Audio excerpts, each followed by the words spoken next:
Moji študenti, milí, predpokladám, že dnes ste začali nejakými básničkami na tabuli.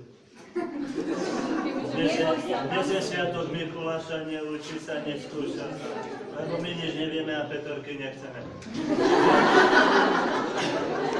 Takže verím, že takto ste začali. Som rád, že sme sa stretli. Tento školský rok je dokonca výnimočný, sami dobre to viete.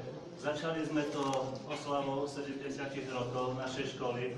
Z tejto pozície ja sa chcem ešte krátko k tomu vrátiť a ešte raz poďakovať všetkým našim vystupujúcim a hlavne moderátorom, dvom našim osobitne ešte nevidím ich tu. Mám ich tu niekde. Silvo, Mariana. Ale Mimka tu je. Dobre, tak im odozdáte, ja som si... Tu je Mima. Mima. Direktorský výklad za to. Moja obľúbená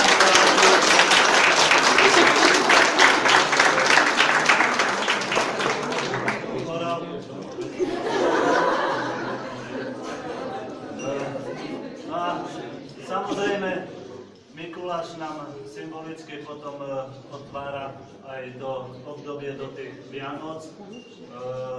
Stretneme my sa potom ešte aj na samotné Vianoce, kde sa spoločne rozlúčime. No a vlastne takto symbolicky aj spojené s Mikulášom do toho obdobia Vianoc sa posunieme jednak rozsvietením stromčeka. Feromort.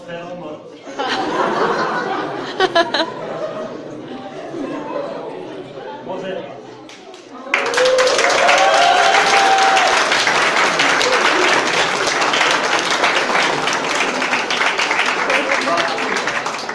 Jednak nás do toho obdobia Vianoc ako ináč uvedú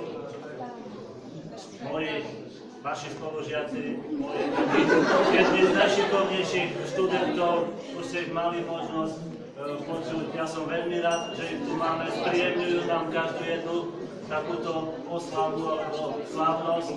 No a uvedú nás do obdobia Vianoc ako ináč pesničkou Tichá noc. Kto vie, kľudne sa môže pridať a spoločne si s nimi zaspievať. Takže Miky, Martin, Šimon,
stretneme sa potom ešte na Vianoce, no a bude nasledovať čas, kto aký bol dobrý medzi sebou navzájom, bude chodiť Mikuláš, no a je to kto z vás takisto.